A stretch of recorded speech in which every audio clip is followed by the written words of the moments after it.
Welcome to part 3, boils and ghouls. The Cartridge Keeper's here to take you down a putrid path of pugilistic pestilence. No, but seriously, let's get to part 3. Okay, password is good to go, and we are back in round 5. Let's see what kind of trouble we can get into here.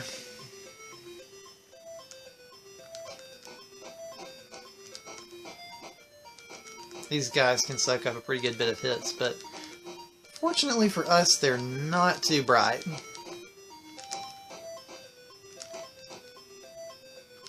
think this one may drop a burp pill.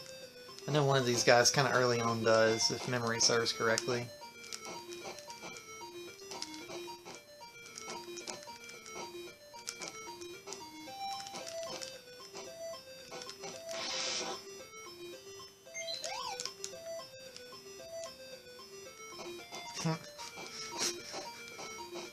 Nice little masquerade there. Alright, we got a door here. Let's check this out. Empty. Like the flowing water effect. I think that may not have been present in the Japanese version.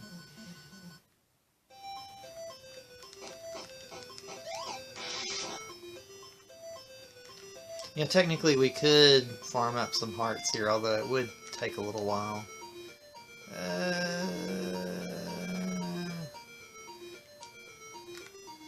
Might farm up at least one.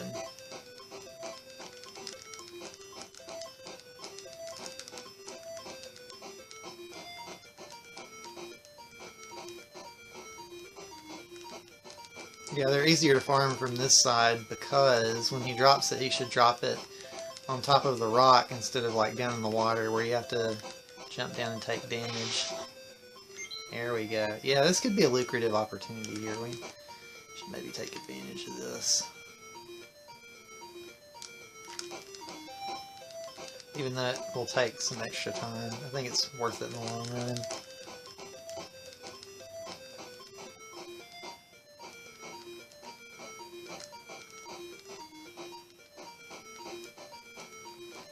Time consuming, but oh so very rewarding.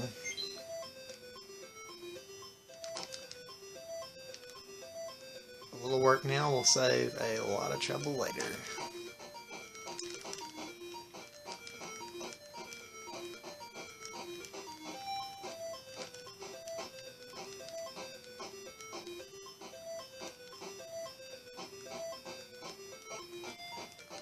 This would be one of those times when it would be good to have, like the NES Max controller, because you can just hit the little turbo button. Although, now that I think about it, I think the NES Advantage has got the turbo feature too, which I actually have both of those. Funny story about that, this is just kind of like a little aside, not really related to Monster Party, but when I was a kid, I loved the NES Max controller. It's a little kind of boomerang-shaped controller. It's an officially licensed Nintendo controller, but it's kind of vaguely boomerang-shaped. It's got some little wings on the top and bottom of each, or not top and bottom, but the left and right hand bottom of each side. Sort of like controllers have nowadays, but you know, wasn't too common back then. And it had like a, instead of a D-pad, it had like a sliding disc that would kind of slip around. You could move the disc up to, you know, any of the directions. And it had A and B, and it also had turbo A and B. I loved that controller when I was a kid, but as I got older, my hands got too big to use it, and now it's not real comfortable to hold, unfortunately. But if you're a kid or you have small hands, NES Max is a pretty good controller. NES Advantage is still a great controller on the other hand, because it's quite large to begin with, so even as you get older, it still feels very nice. It's a very well made controller.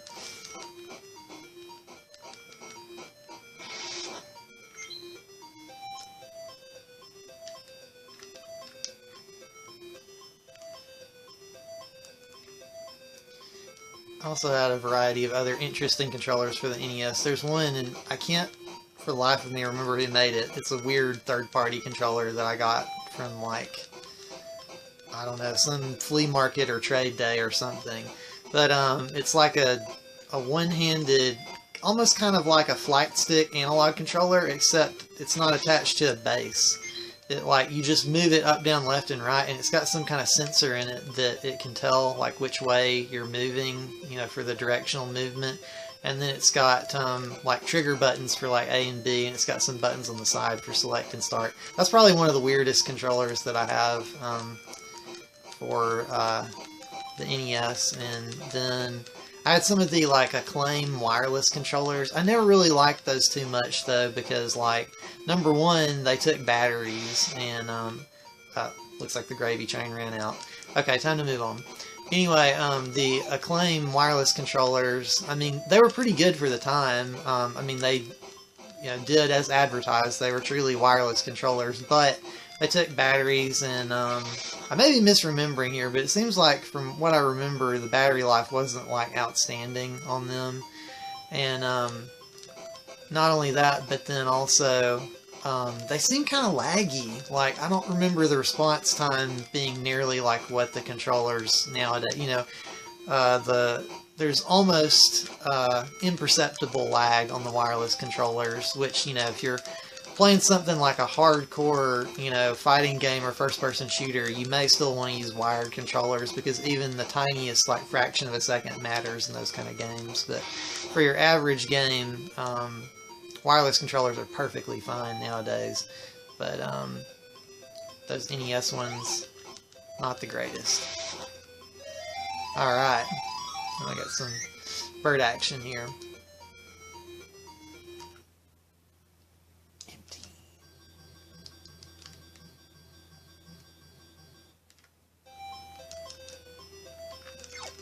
Oh, you know what? Let's get a fresh fill here. So when I ended the last video, I was talking about how, see how Bert's got the wave projectiles now? So that's evidence of the power-up system that they originally intended for the game, which, hold on, let's check this out real quick. Oh, here's the first boss. Watch my dance. So check these guys out. If you hit them, they dissolve. So you actually don't want to do that. What you're actually supposed to do is just let them dance. Because if you make them dissolve, they just dissolve and then they start their dance back over. So if you hit them, you'll just make them dance over. And they will hit you if you run into them, though. I mean, they will deal damage to you if you run into them. Nice little taiko drum up there. Maybe they like to play Taiko Drum Master.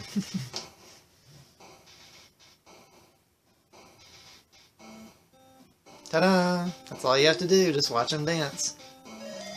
Alright, we got a pill here. So here's some interesting trivia on this boss. In the Japanese prototype, check this out. This is what the room looks like in the Japanese prototype, okay? There's actually 3 zombies in the Japanese prototype.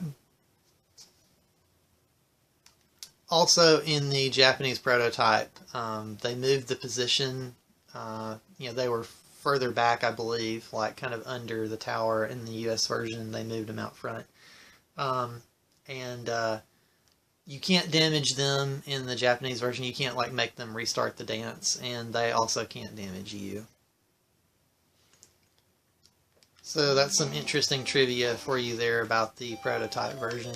I think I mentioned this last year when I was doing my videos, but a lot of the information that I have comes from the cutting room floor, which is a great resource for things that were left in video games from, you know, beta prototype versions of the game, and, you know, regional differences and all that kind of stuff. Really awesome resource. Okay. I may regret this, but I'm going to see if I can get this fish here.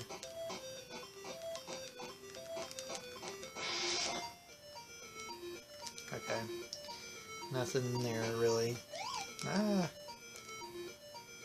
Which now, you know, a lot of this stuff...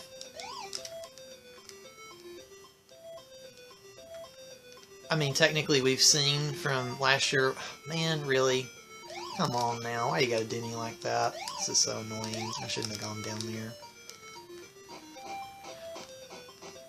But, it's a great resource for things that, you know, I may not have noticed when I was playing through, or also a good reminder for things I might have forgotten.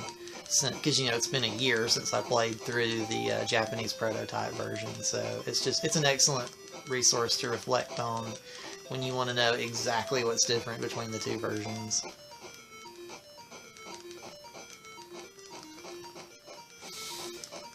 Want to die sometime today?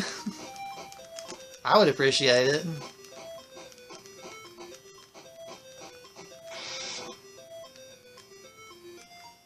Ugh. Please make the jump this time. Thank you. Okay, so here's the next boss. And for reference here, now in the Japanese prototype, his face starts off like it does in the US version, where he's got the, you know, the wide eyes and the open mouth, but it changes. So here's a screenshot of the Japanese prototype, and if we zoom in here, you can see how his face gets kind of grumpier looking. They changed that because it is a reference to the monster Daimajin, I believe. He's a Daikaiju, big monster, basically. So, another example of trying to steer clear of copyright infringement. And they also edited his arms a little bit, sharpened them up for the US version. Let's see. Let's see if we can stand back here and... Ugh. Those angles.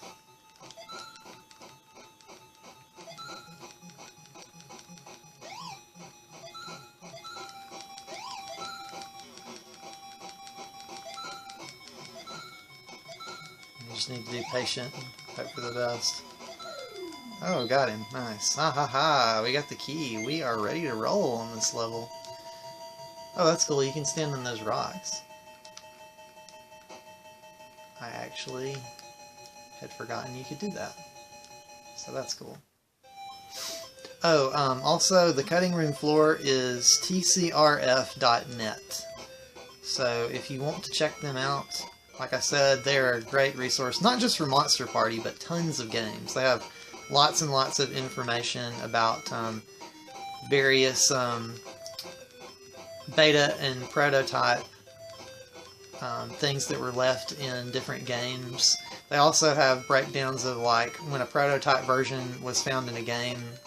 When a prototype version of a game was found, like, what is different about the prototype versus the final, or they examined things, even, like, things that are in the prototype but are not actually used within the prototype. So it's like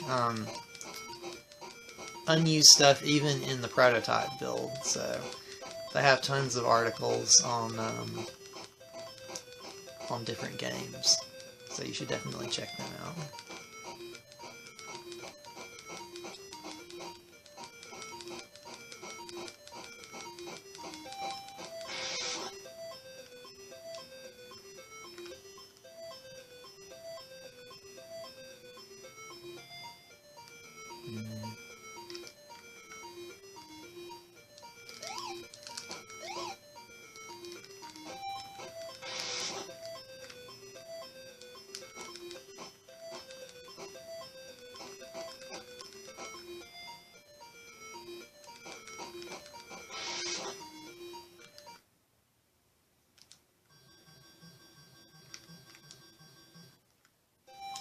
Room.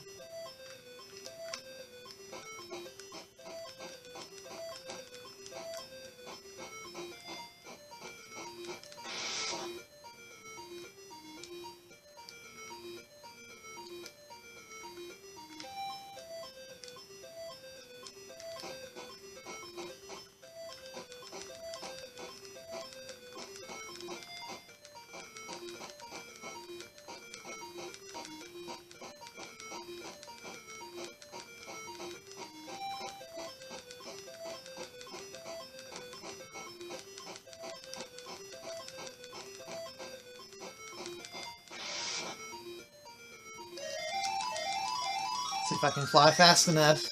There we go.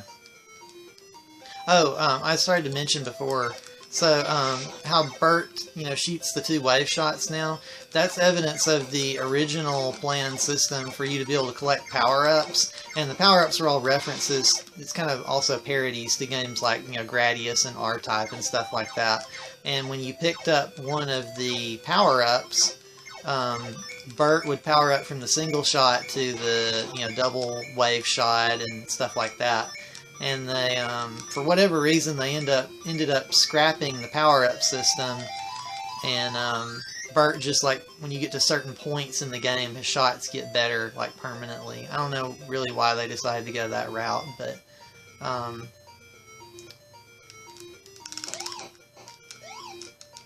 no, no, no, no! Oh, man. Really? Okay, we're back pretty close to where we were before.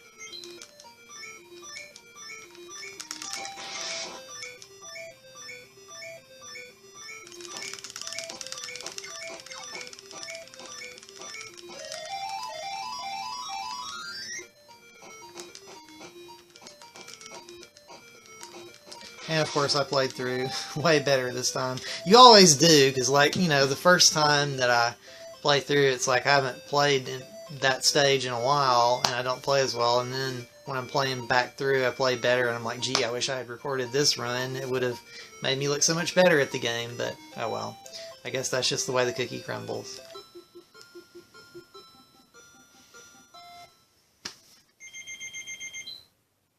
And here's our password for round 5, or actually round 6. Off we go into level 6. Round 6, I should say. We got hungry critters, Baron. 3, 6, 9er. Oh yeah, this is an annoying level because you have to choose the correct doors to go down certain paths. So.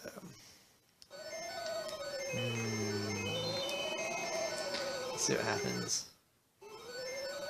Okay, it does take you back to the same place, which is what I thought.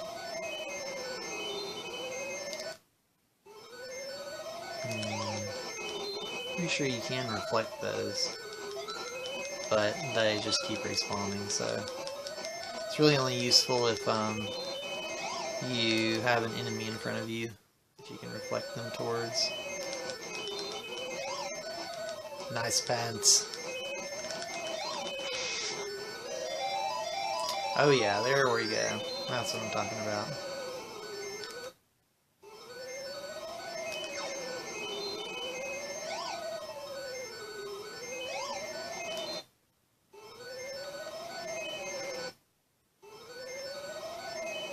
Ah, you gotta love maze levels.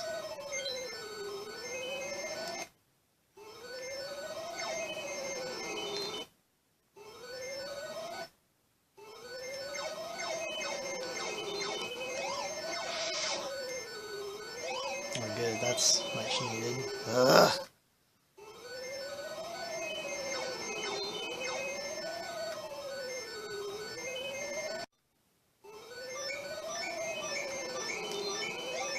I'm about to lose my Bertness.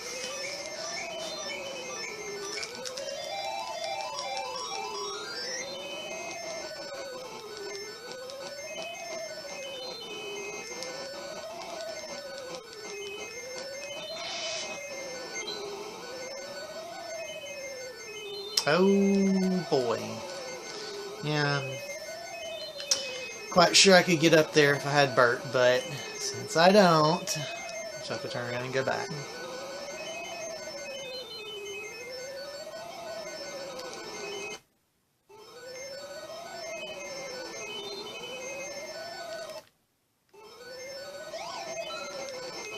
Actually, those don't hurt the enemies, so that's pretty unfortunate. Let's see where this goes. Oh, yeah. Alright, let's try going this way this time.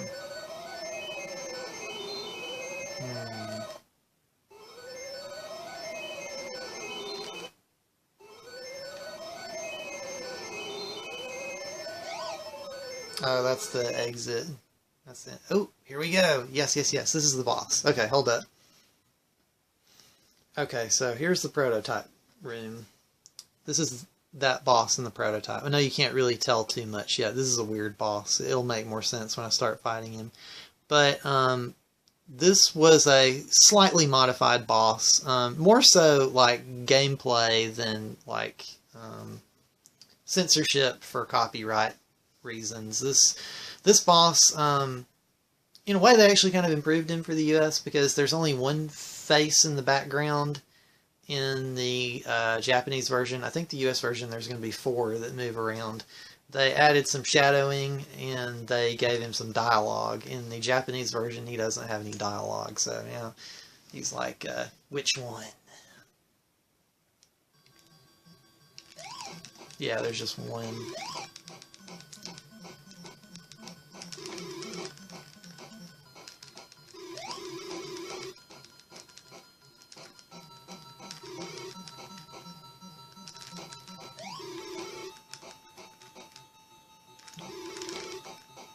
Yeah, just one of them's the real one. The other ones are just to confuse you. But fortunately, only the real one can hurt you also. Gotcha. Yes, and we have the key. Now if I can just not die. With these stupid, I don't know what you would call those, actually. I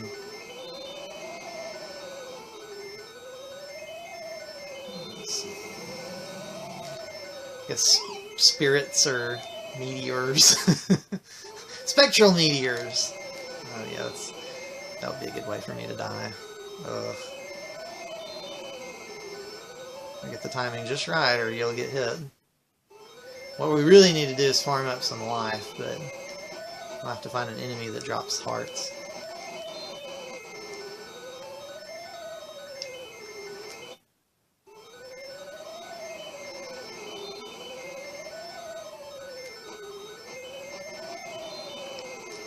Ah, stupid chair. Yes, thank you. Okay, this might actually be a good place to try to farm up some life. If I can steer clear of our meteoric spirits.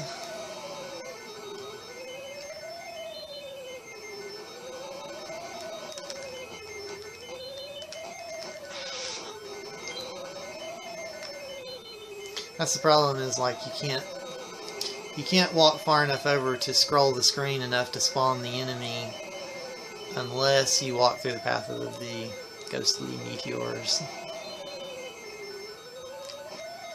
Let's just call them spirits. Spectral energy. Here we go. The spectral energy.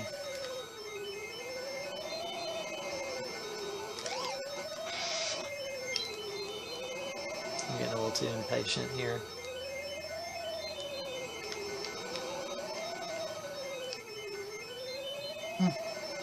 That's weird. Okay, we farmed that out, so... Okay...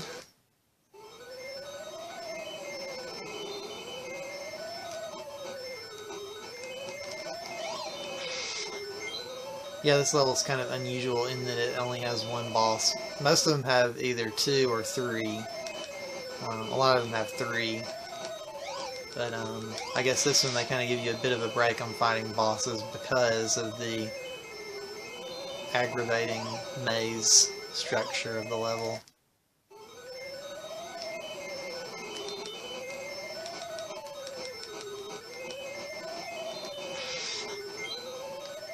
I think that was a question mark.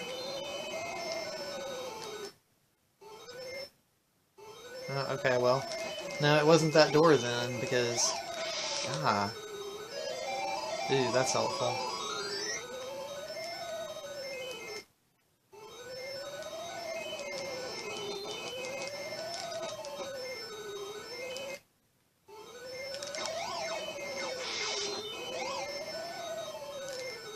No! Now we're gonna have to replay this stupid level. I don't know why I didn't think of this before, but you can just go in and out of the door instead of having to walk through the path of the spectral energy. Work smart, not hard. Alright. Onward and upward. I must solve the mystery. Which is the correct door?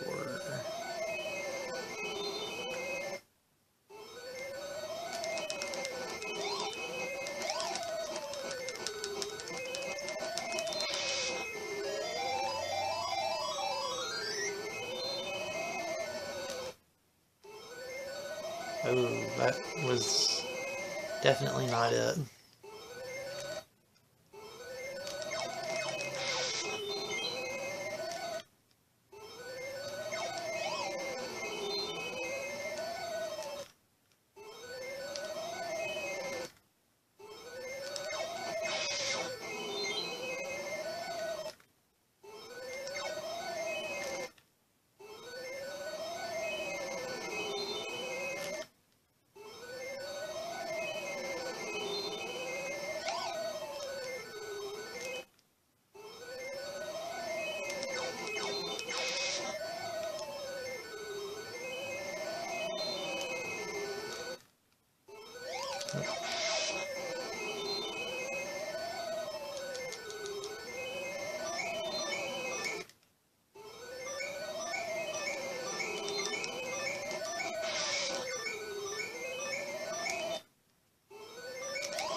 Okay, I'm up here on this ledge where I couldn't get to before, and then you need Bert to get up here, so let's see if maybe this will be the correct path. Definitely not. Okay, so I basically have got this figured out now. The correct door that you need to take to exit the level is in the 6-way door area where the pants are walking around on the bottom floor.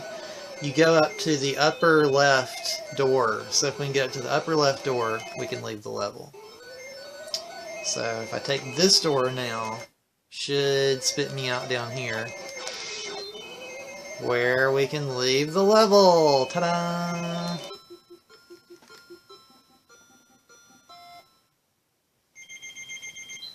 Level 7, here we come. Well, I think that's good for now. That concludes part 3 of the Monster Party NES special. Thank you for watching, and see you next mission. Just kidding. You didn't think I'd really leave without giving you a sneak peek at round 7, did you?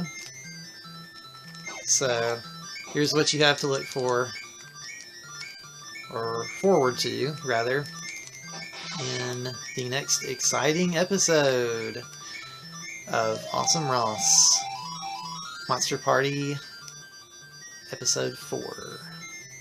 Okay, lady, I love you. Bye-bye.